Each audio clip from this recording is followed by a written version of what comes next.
Scheme ద్వారా 60 సంవత్సరాల వయసు దాటిన తర్వాత అర్హులైన రైతులకు ప్రతి నెల కనీసం 3,000 రూపాయలు అనేది పెన్షన్ అనేది వర్తిస్తుందండి. అంటే సంవత్సరానికి 36,000 రూపాయలు అనేది పొందడం జరుగుతుంది. అయితే ఈ యొక్క 3,000 రూపాయలు మీకు రావాలి అనుకుంటే మీరు 55 రూపాయల నుంచి 200 వరకు చెల్లించాల్సి ఉంటుంది. ఈ యొక్క 55 రూపాయల నుంచి 200 లోపు మీరు నెల చెల్లించినప్పుడు మీకు 60 సంవత్సరాలు దాటిన తర్వాత మీకు పెన్షన్ అనేది రావడం అయితే జరుగుతుంది. అయితే దీనికి అప్లై చేసుకోవాలంటే 2 రకాలైన మార్గాలు ఉన్నాయండి. ఒకటి ఆన్లైన్ విధానము, ఒకటి ఆఫ్లైన్ విధానము.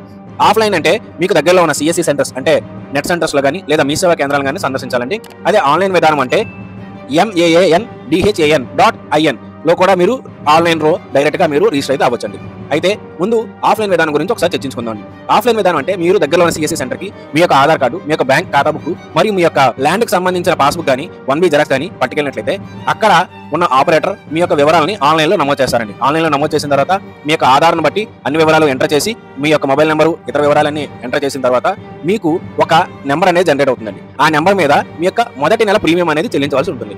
అలా మొదటి నెల ప్రీమియం చెల్లించిన తర్వాత ప్రతి నెల ప్రీమియం యొక్క అమౌంట్ మీకు KPAN అని చెప్పేసి ఒక నెంబర్ అయితే వస్తుందండి. ఆ యొక్క నెంబర్ మీద ప్రతి నెల మీ యొక్క బ్యాంక్ అకౌంట్ నుంచి అమౌంట్ అయితే కట్ అవడం అనేది జరుగుతుందండి. ఇలా కట్ అవుతూ ప్రతి నెల మీకు అమౌంట్ అనేది యాడ్ అవుతుంది. అంతేకాకుండా మీకు ఎంతైతే అమౌంట్ కట్ అవుతుందో అంతే అమౌంట్ గవర్నమెంట్ వారు కూడా యాడ్ చేస్తూ ఉంటారండి. అలా యాడ్ చేస్తూ 60 సంవత్సరాలకి మీకు పెన్షన్ అనేది రావడం స్టార్ట్ అవుతుంది. అలా కాకుండా మీరు ఆన్లైన్ లో పెట్టుకోవాలనుకుంటే మీకు ఇంతకు ముందు ఒక సైట్ చెప్పానండి. ఆ యొక్క సైట్ లోకి వెళ్ళినట్టయితే అంటే మాన్దాన్ పోర్టల్ లోకి వెళ్ళినట్టయితే సెల్ఫ్ ఎన్రోల్మెంట్ అనే ఆప్షన్ ఉంటుందండి. ఆప్షన్ క్లిక్ చేసి వివరాలన్నీ ఫిల్ చేసిన తర్వాత అక్కడ ఆధార్ కార్డు మరియు బ్యాంక్ పాస్బుక్ అనేది అప్లోడ్ చేయాల్సి ఉంటుంది. ఆ రెండు అప్లోడ్ చేసిన తర్వాత ఆన్లైన్ రూపంలో మీరు అమౌంట్ అనేది పే చేయాల్సి ఉంటుంది. ఇలా ఆన్లైన్ రూపంలో అమౌంట్ అనేది పే చేస్తే అక్కడ నుంచి ప్రీమియం అనేది కట్ అవడం జరుగుతుంది డైరెక్ట్ గా బ్యాంక్ నుంచి. ఈ రకంగా మీరు అప్లై చేసుకుంటే 60 సంవత్సరాల తర్వాత ప్రతి రైతుకి కనీసం 3,000 రూపాయలు అనేది పెన్షన్ అనేది లభిస్తుందండి.